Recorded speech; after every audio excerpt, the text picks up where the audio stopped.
We've got the boys. They're back in town. We're going to give you guys an update. We have John the Machine Davis going up again. Azael, El Perro Rodriguez, number 2. Power Slap, number 5, live and free, October 25th on the Rumble app. We've got Ding. We've got Big Jeeves. What's going on, my guys? What's up? What's up? Yeah, man, we out here. Jeeves looks the same as always. I changed it up for this one, but Yeah. yeah, man, ready for this matchup. This is a rematch. We haven't seen one of these for a title, so pretty pumped. And yeah, hopefully we see something different than we saw in the first fight. Yeah, I mean, both of these guys are 5-1.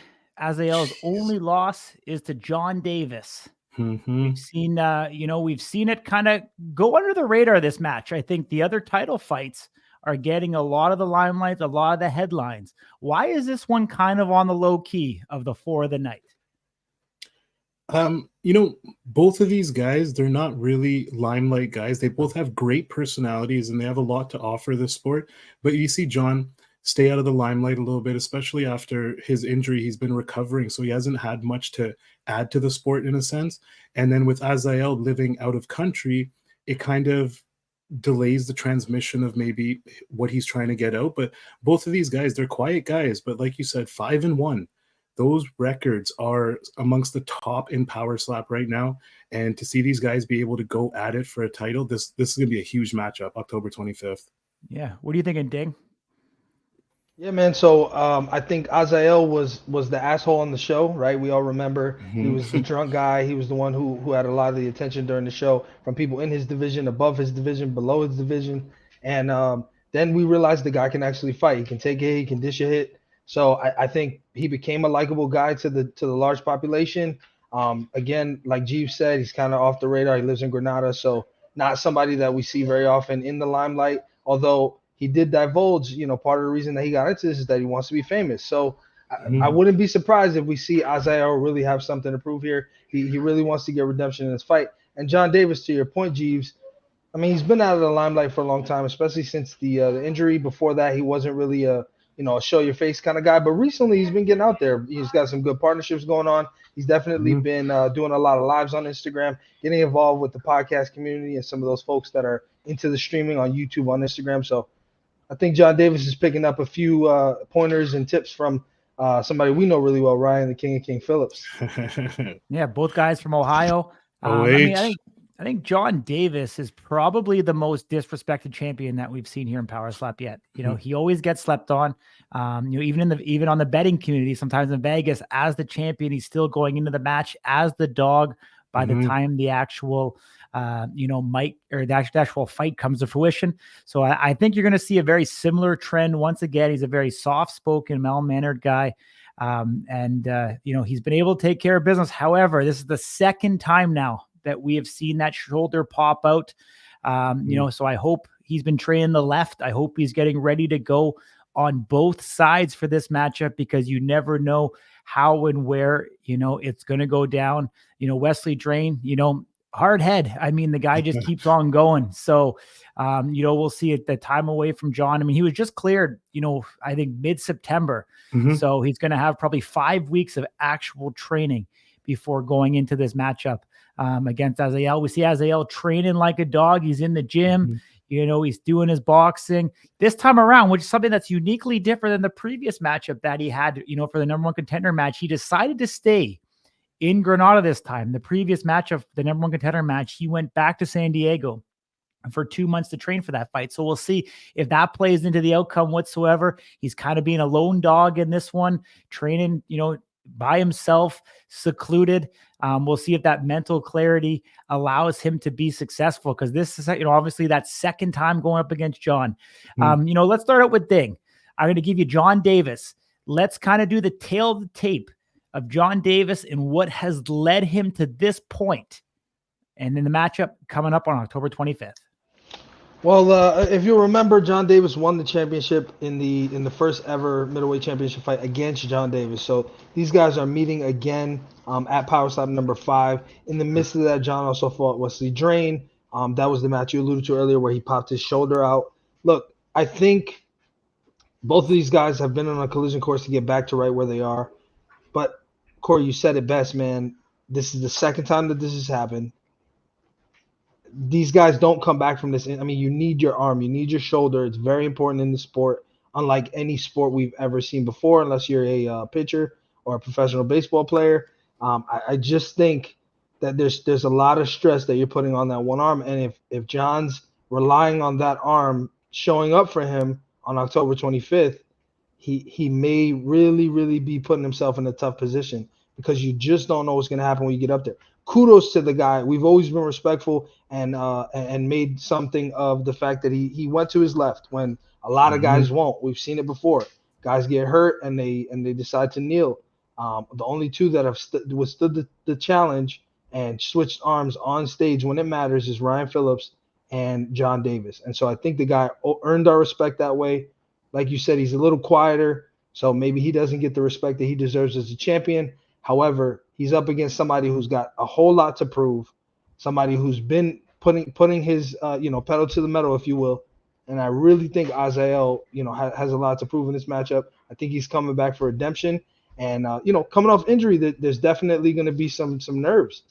What's going to happen when I connect? What's going to happen when I hit him? Is my shoulder going to hold up? Azael doesn't have to worry about that. John Davis does. Mm-hmm. I think you need to have one slap and power slap, and that needs to be the slap that takes off the other guy's head.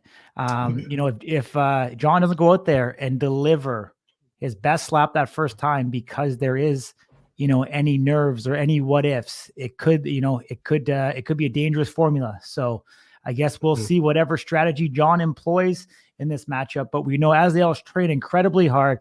Geez, let's get into it. What has El Perro been doing?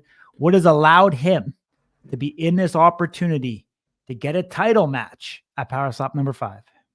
Man, I think it's just pure grit and determination, that guy. Like Ding alluded to earlier, he was kind of like the black sheep on the show, and that hit him personally. He made it an effort to rid himself of that reputation, and we've seen it from Power Slap 1 till now.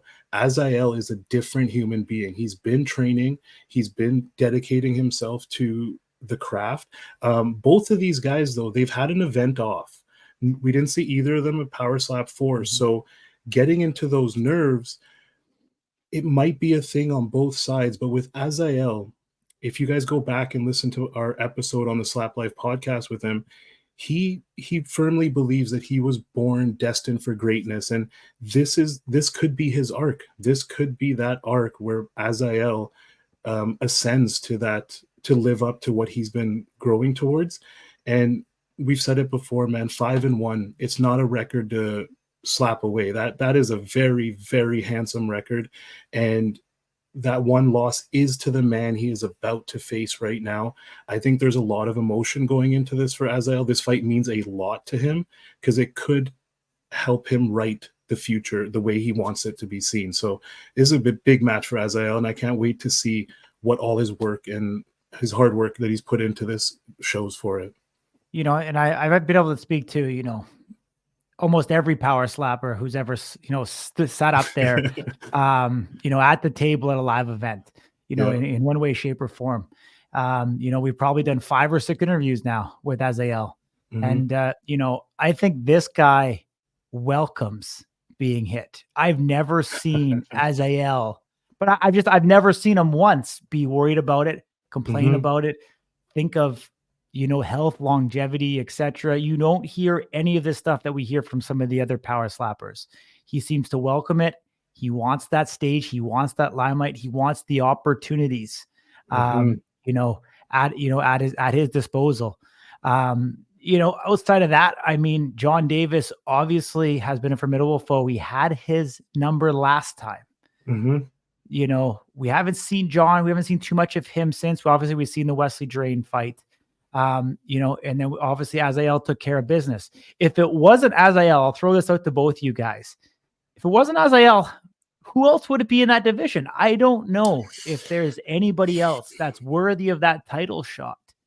At this moment, we have Wesley Drain, who just lost to John Davis. But Travis Aragon, who, unfortunately is coming off an injury. I don't think he quite has the decorated record that we want to see yet to give him that potential title shot. Is there anybody else in there that, not if there's not anybody else, but however this match goes, who is next in line for a shot at that title? Or potentially, is it someone who's not in Power Slap? That's a really good question, bro. Because as of right now in that division, if we want to look at it, like, you have to earn your spot, you got to earn your way up to being contender. No one's done what Azael's done in that division. He's worked his way up. Like I said, he deserves this title shot against John Davis. But below that, we've seen Wesley train. We've seen what happened there. Could it be that if not Azael, we get to see a John and Wesley again? Maybe we get to see a healthy John compete all the way through. That's the only thing I can see, because like you said, with Travis Aragon, I think he's at number 4 right now in the rankings. Three, excuse me. So without seeing too much from Travis Aragon, other than Power Slap 1 with Jewel, I believe it was, we haven't really seen much from him. So if not Azael, then who right now? That's a good question. What do you think, Ding? You got a smile on your face. I got something you guys are gonna like. So I was thinking somebody could move up or move down, and then I'm like, well, who would that make sense? If they're moving down, a lot of those light heavyweight guys is 20 pounds. They're pretty big, but welterweight, it looks pretty good. So you look at the welterweight people, and it's like, underwhelming. But there's a wild card. KO Chris has been dominating his division. He gets another win. Right? You could justify Drew Scott, a win, 2 wins. What else has the guy got to prove while the welterweight division is in the state that it's in? Maybe he eats some of those trailer park hot dogs he was making, puts on 15 pounds, and becomes the first champ in Power Slap. I'm just saying.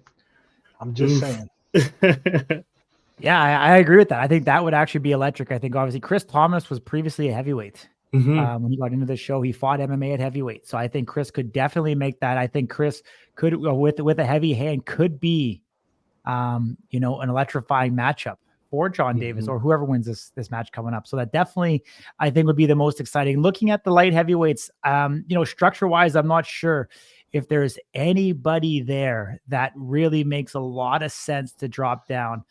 Just looking at kind of the overall build of some of those guys. I think a guy like maybe Devin Schwann might be the he's too big. The closest guy. I don't know. He's not very tall. Yeah, but he's not that thick. Like guys like TJ Thomas, Austin Turpin. Yeah. I don't know. Isaiah's been looking pretty slim. I've been seeing him post some photos. He's short too. Yeah, he's slimmed down quite a bit. Isaiah could be a great candidate out of those light heavies if there was one. But we're talking about going for a title shot. Come on. If Turb loses, maybe it's a good idea. If he can cut another 20 pounds. I mean, he's got a big neck, but we see him look at him now from when he was compared to when he was a heavyweight. When he first came in, he looked like a tub of lard. He looks good now. I mean, he looks healthy. He looks in shape. Cut the water weight, get down I mean, a lot of these guys don't have experience cutting weight. Cut the weight to make the 85, and then fight night he's 200 pounds. We see it in MMA all the time where you got these weight. I mean, look at Paulo Costa. Paulo Costa is a massive middleweight. You got guys like Alex Pereira, who's now he was forced to be a light heavyweight. Hamzat Chimaev, they make the weight. Hamzat Chimaev fought at 70 before, but then he missed weight and now he's at middleweight. It happens. So I think if Austin Turpin cannot get it done against Ronda, if you will, then this may be his best shot at championship gold, while Ron is the head of that division. Because I mean, I'd like to see Ron versus Russell if Austin can't get it done. But aside from that, I mean, I don't see anybody that can give Ron a challenge to not right now. I mean, maybe we let some other contenders get in there, but I don't see anybody else who's going to hurt Ron with what we've seen from him so far. Yeah. Only person to put him down, and he still wins. I mean, after getting knocked down by Damien DeBell, he goes on to become the champion still. In another division, it didn't break his confidence. I mean, I don't know. Just if you're talking about who could go down, I think you're looking at number 1, number 2 in the light heavyweight division, either Static or Austin. I mean, Static is one. Static's not a huge guy. He's got a massive neck, but he's very short. He could make 85. So that's another option. Russell's not making it. His left leg is too heavy for. He's too thick. Heavy Hawaiian thickness don't go nowhere. No way. Once you get down to the middleweight division and below, you're not really going to see Hawaiians there because they're too big. Mm-hmm. So yeah, They yeah, don't make them like I that. think you've got fun fights, but Yeah. it's all the you're talking the sharks. It's none of Yeah. these fish. I mean, it's Yeah. got to be the kings of the Oh, ocean in that division have yeah. to make a decision. Yeah, I think Chris Thomas makes the most sense. But let's get back on track here. Let's get back to the matchup. I'm going to start with you this time, Big Jeeves. What's up? What's up? For the contender, Azael Rodriguez, to write his script and become and new. What has to happen in this 5-round championship matchup? He's obviously figured out a formula now, which is good because we've seen him come in and perform time and time again. And each time we've seen his confidence build. So if now he is physically, he's ready. Like, we know that guy can throw a hand. We've seen him put guys on their asses time and time again. If he's ready mentally now to be champion, I think Azael walks away with this. Like I said, he's got a formula. Both of these guys strike very hard for their weight divisions. That's why we got one as a champion and one as a number one contender. So if he comes in and keeps doing what he's been doing without letting nerves get in the way or any of the pomp and circumstance of the situation, because this is a big event. We've taken 6 weeks off, boys. This is Power Slap 5. This is 4 title fights. This is just as big as Power Slap 1 again, right? And that was the event that took Azael out, that put that 1 on his loss column. So if he can get past any of the mental stuff that might come with being on a title match on this big of a card, I think Azael can perform, and he can perform very well. I'd love to actually see these guys go back and forth a little bit, because as most of Azael's fight, you don't really get to see him exchange, and that'll be the true test of any striker. Is sure, one and done, that's cool, but can you stand there and bang on a five-round title fight? So, yeah, he's just got to do what he's got to do. He's got to make sure that he's there in the moment and strike to kill, man. Mm-hmm. It's interesting because something that you touched on real quick there, Big Jeeves. You said Power Slap number 5 is equivalent to Power Slap number 1. I think it is to guys like you, me, and Ding here. Looking at Rumble right now, they put up 2 videos as it relates to Power Slap number 5. One's got 10,000 views, one's got 14,000 views. Do we live in a bubble in a fish tank that we think this is going to be a massive event? I mean, we have a huge card, probably the biggest card of the UFC calendar, 4 days before. Is the hype there? Is the hype real? Is this actually going to be? And I'm actually going to let Ding answer this, because I think he's a little bit more on the outside than you or I are. But is this matchup and is this fight this entire card of fights going to be as big as we make it out to be? Yeah, I think so, Corey. I think I don't think the average person consumes Rumble on a mainstream level. I don't think that I think that those views are deceiving. We talked about it on our Instagram page this weekend. They got two huge plugs during the broadcast of the UFC fights, and they got their commercial played right before the main event, right after a veteran, former champion like Edson Barboza. And I think this weekend at the pay-per-view, UFC 294, if you get another plug, you're just appealing to such a large audience. The numbers on Rumble have reflected before. I mean, everybody's being told October 25th, live and free on Rumble. I think they'll tune in on October 25th. But besides that, I just don't think Rumble's is there yet. I think that's why Rumble has the deal, right? Because they're trying to get there, but people don't go there to consume the mainstream stuff. I think they're still on YouTube, they're still on Instagram, and so I think that those numbers are a little bit deceiving. I don't doubt that there'll be records broken come October 25th. Dana will be at the post fight talking all about how big this thing was, how large, how it blew through the numbers, and the social and all that stuff leading up to the event. And we see it too. We see the remnants of it. They post Turpin on the Power Slap page, and a post that we have of him gets 115,000 views. I mean, the numbers are there for sure. Yeah, I mean, we've been doing a ton of great work, obviously, here at Slap News, and just kind of give you an update. Like, this past week we've got a increase of 20% of the actual overall impressions. So we are seeing, week over week growth as it kind of goes into this. And we'll see. I mean, obviously we'll see. I think it's, the broadcast can be on Rumble. We're going to see if that conversion is going to happen. Correct me if I'm wrong, but it sounds like the stars are going to be coming out for this one. It sounds like there's going to be some very, very high profile people there. The comeback is great. I think they're definitely putting their marketing dollars behind it. They are coming back the way that they should for title matches. I mean, that's the biggest card to date, the caliber, the energy, the excitement, the overall entertainment value of this card is going to be second to none. So I really do hope that they show up and they show out, the fans are able there to watch it. They have gone dark. That's my only worry. Going dark, is it going to regenerate or are they going to lose people by doing so? Only the brass of Power Slap know if that's the right decision to make or not. But Ding, the champion, the machine, John Davis. Let's talk about him a little bit. Championship rounds, 5 rounds. He's been there before. Let's talk about his keys to victory. Well, I think the champion has to come in and prove to himself that he can do this. What I mean by that is he got him out of there in round 1 in the first fight. If he's not able to do that in this fight, I don't think he should let it break his spirit. It is a knock to your confidence when you're able to knock somebody down and just a few months later, you're unable to do the same exact thing. Considering that injury, it inevitably pops into your head, am I weaker? Is my shoulder not going to hold up? Why wasn't I able to do what I did last time?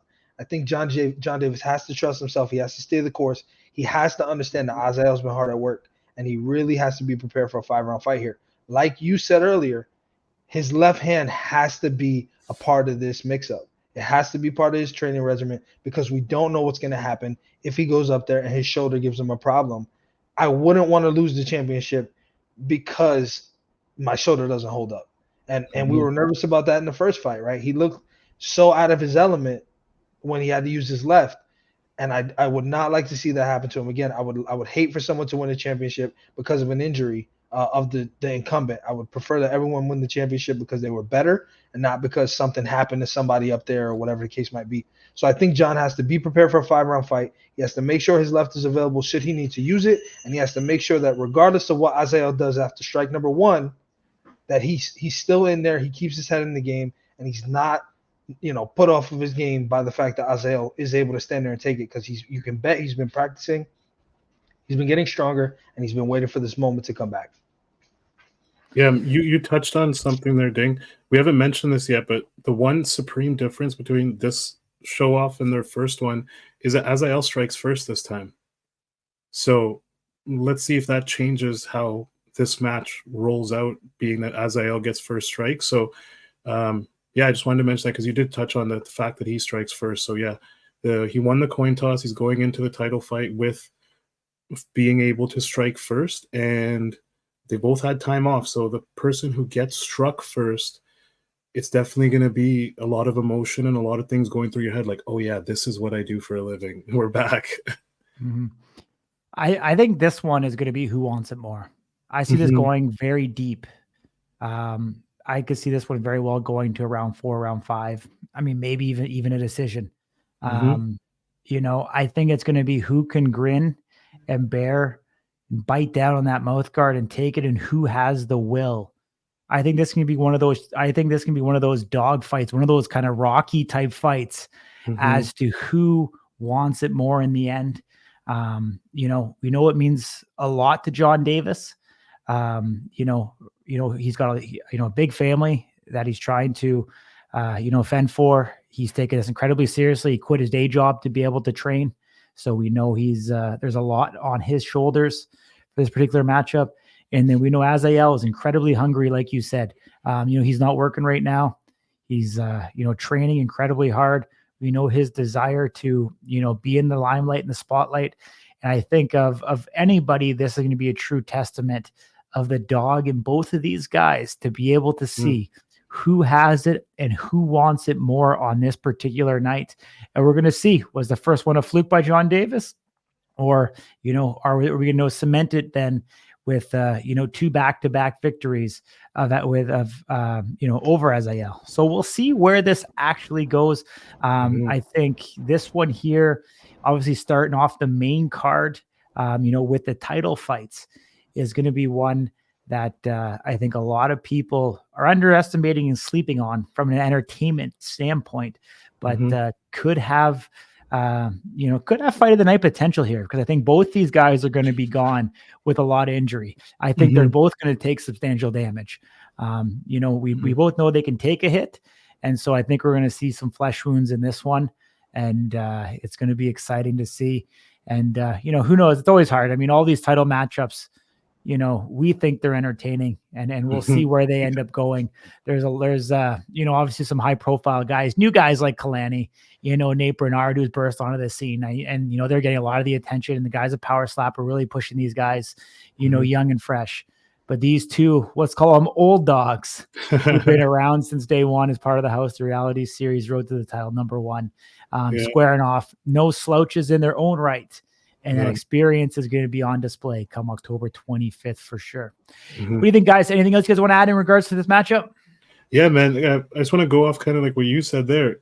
I don't think we've had a matchup like this. Like, yeah, there's been matchups where because of animosity, they've been fairly emotional.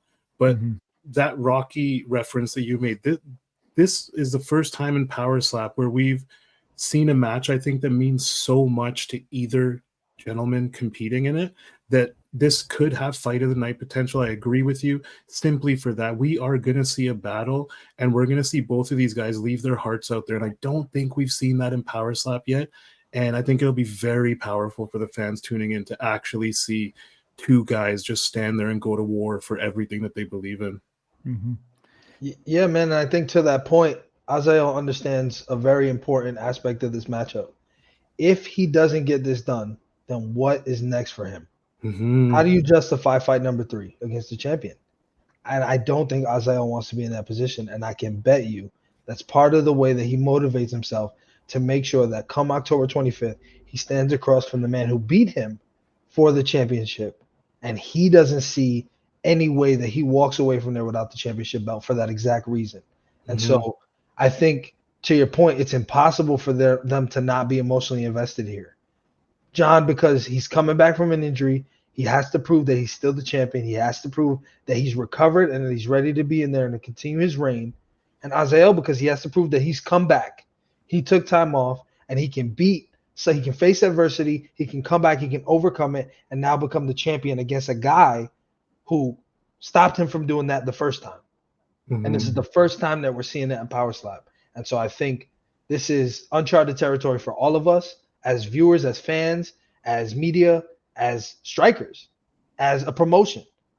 None of us know what this is going to be like because we haven't been here yet. And so I think that there's a lot of excitement that comes from that. But like you said, Corey, the new guys, the 380-pound Hawaiian that's got a huge decorated football career, another guy who maybe not as decorative of a football career, but again, a massive guy is part of, as familial to the Buffalo Bills as you can possibly be, without actually being out there on the field, running. This guy's part of them. And so being around that culture, and he showed up and he proved himself. And so there's a lot of steam behind them, right? Austin Turpin, all the smack talk, the way that he showed up. But these guys like Azael and John, they've come up through this sport. They helped build this together. And so I think when you talk about the new wave versus the old wave, or the OGs, if you will, these are two of the guys that are still in it that have kind of been there. Because you consider in the heavyweight division, it's it's largely the new crew. If you look at light heavyweight, same thing. It's number 1 is a new guy, about to face with the championship. This is two OGs going at it to prove that they still got it. And the welterweight division has just been on hold for such a long time. I think a lot of people have just forgotten about it. So this is very, very important for the sport and to both of these gentlemen. Yeah, I agree with you. Ding, this is the first time you're going to be in Vegas for fight week. Let's talk a little bit about that, my man. What are you looking forward to most? I think the culture, man. Obviously, there's a couple of the guys that are, fighters. You got a couple of military veterans in there, and so I think when you embrace the boys, right, where there's this culture of like camaraderie, the locker room. I think my understanding of it from what you guys have shared, what I've heard from some of the strikers, is that that's kind of what it is, right? It's the boys just being as locker roomish as we can possibly be. You don't get that in a lot of different aspects of life and a lot of different places or rooms that you sit in or stand in. So I think being able to just kind of see people be in their natural habitat among other men, all that competition, some of that aggression, some of those skirmishes and beefs that we're going to see play out for people who have behind the scenes stuff going on. You don't know who's going to show up, who's not fighting, I mean, there's a ton of stuff that's going to be, tons of elements to it. So I think just being able to be a part of that is really rewarding. I love how excited he is, and then we got to do 18-hour days.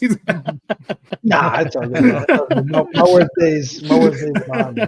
Yeah, he doesn't know how much work it is being slap news in Vegas.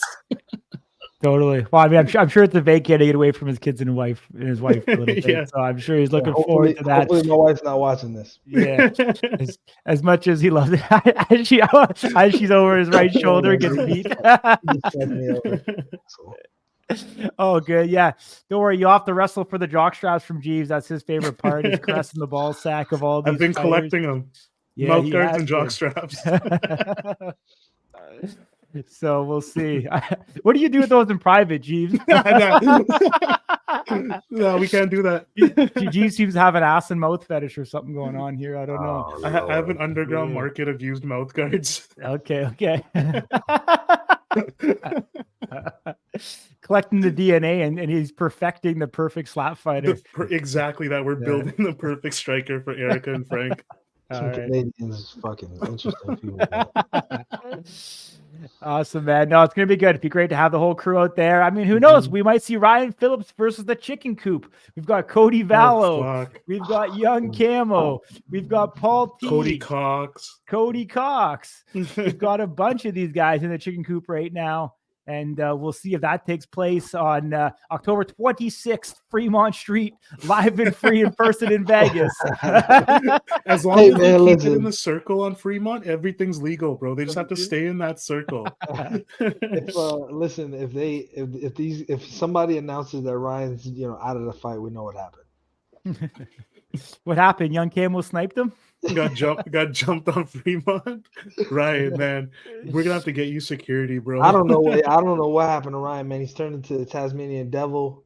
Like I said, I can't not respect the guy because he's not on the couch talking, right? Like he's fully prepared to fight. He has to fight booked. But dude, I mean, it's just relentless. There's no holds barred. This is honestly, if I'm being real, I know we're playing around and joking about it, but I mean, there's some personal stuff being said. Again, with the low-hanging fruit, talking about his parents. People are getting involved who are not even strikers. They're like family members. And I mean, I don't know, man. I don't like where this is going, to be honest. You just never know. This is all about ego. These guys are really getting into their feelings. I don't know. I mean, he's got beef with KO Chris already.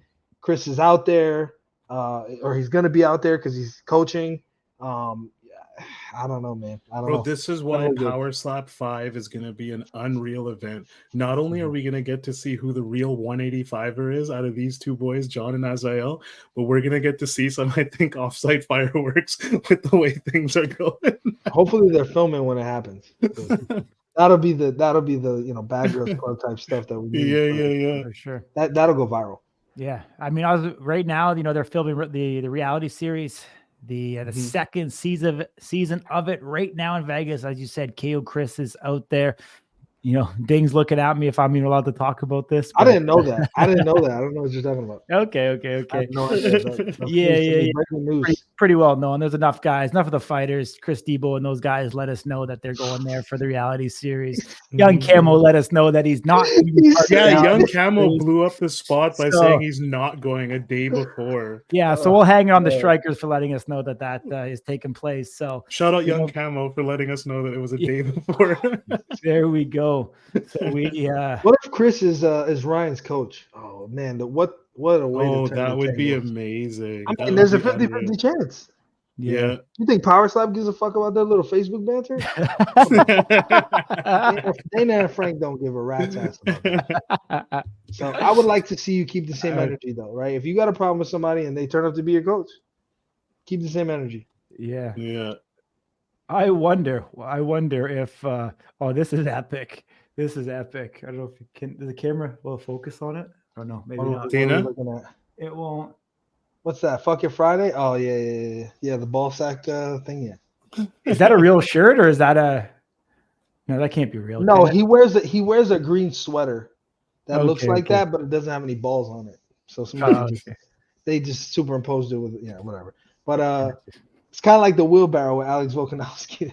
Have you guys seen that meme about Alexander Volkanovski? He's got his balls in a wheelbarrow and he's like rolling it around Oh yeah, because he yeah. took this fight on short notice. Same thing. Yeah.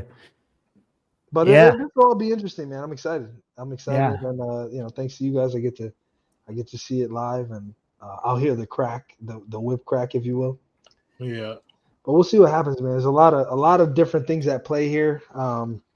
The Hawaiians I expect to be respectful, but some of the other guys, Turpin and Ron, and I think Azael and John will probably be respectful. I guess it depends on which one says what.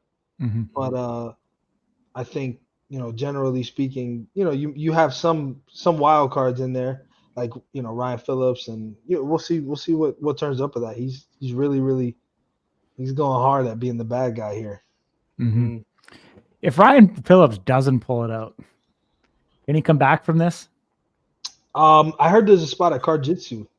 Okay. I don't know. If you're following social, I'm sure that invite's probably not welcome anymore. Maybe midget tossing or something's got him in line. I don't know. That's a good question, because once he takes season it serious. Well, I'm just saying, because season 2's like, it's going on, and we don't know what the divisions are going to look like at the end of season 2, right? So these guys, the new people coming in, could really change things up. And Ryan and Darius, we haven't heard from either of them in a while. Ryan because of injury, Darius because who knows why he's missed a few events, maybe just timing, whatever, personal stuff, right? But I think Ryan has to pull this off, especially after talking all this shit. I firmly believe that he is ready to knock someone's head off. Like, this is the return of the king, and I think Ryan really believes in himself. So if not now, then when? That's a good question, man. I mean, listen, Amir believes in himself. So, I mean, well, everybody does. You ever heard that saying? Like, everyone's a tough guy till they get knocked out. Yeah. It's one of those. I mean, it's just yeah.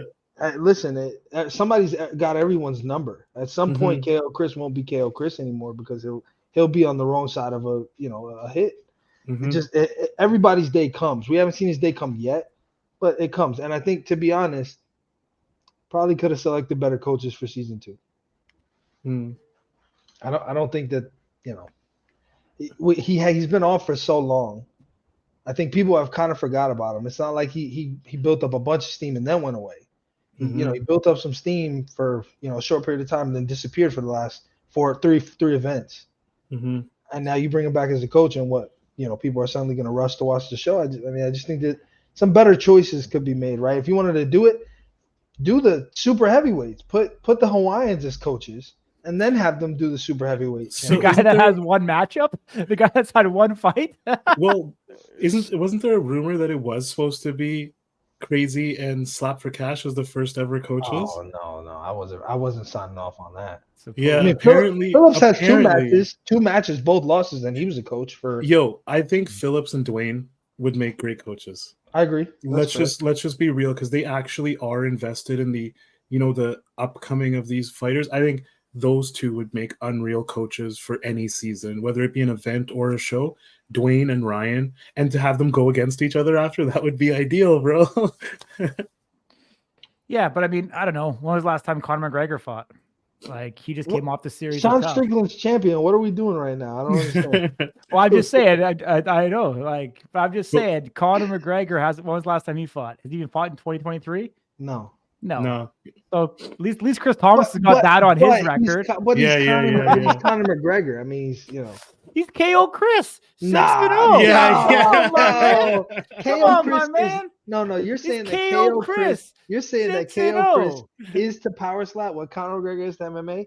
You are higher than giraffe pussy, dog. I love you, but you're higher than giraffe pussy if you're saying that. KO Chris, like, bro, they got rid of USADA for KO Chris, not Conor McGregor.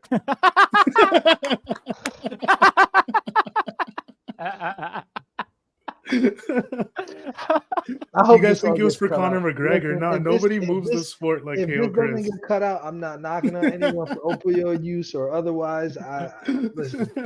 I'm just meeting some of you guys. I don't want no smoke. Oh, my man. We have fun. I don't know. KO Chris is going to be good, my man. I think it's good. I think he's going to be good as a coach. I think it leads really well for him and Emmanuel. And whatever it's Power Slap 6 or Power Slap 7, whenever we get that matchup. So it makes a lot of sense for me. I think it's going to be good. I mean, I think it's going to be underrated in a sense for these coaches. We're going to see what type of reality series. It's going to be a little bit different. They're only filming 2 weeks instead of 4 this time around. We're looking, what are we at? We're at Monday right now. So we'll see probably 2 rounds of fights. Because obviously in Nevada, they need 7 days between matches. So we'll probably see 2 matches there. We may see some of these fighters kind of leading into it. I think the majority of these fighters have had previous fight experience that they haven't released their fights on Rumble as part of the taped events before. So they may pull events from there to add some additional footage and matchups for the actual reality series. We'll see what they have up their sleeve, but we know the quality will be there. We know that these guys are going to rock and roll. And I'm going to support and I'm going to back KO Chris all the way. I think it was a good call as much as Ding doesn't think so. We're going to see that happen. I think KO Chris is, if he stays in his weight class, there's nobody else really there. I actually think the interesting thing is that KO Chris could go up or he could go down because I think Robert Trujillo deserves a shot at a title match as well. So I think either way, I think he's got to make a move here either way. I'm not sure. Emmanuel dropping down in weight. I don't know how much of a competition Emmanuel will be for Chris. But that's another story for another day, another podcast. I know we're getting on here for 40 plus minutes now. And if anyone's listened to this still, they're degenerates because I'm sure we're going to see the Google Analytics go down to like less than 1% by this point because it's all just gone downhill about 10 minutes ago. All right, boys, let's sign off. Let's get rocking. We'll see you guys in Vegas. Power Slap number 5, October 25th, live and free on Rumble. Take care, boys. Travel safe. Peace.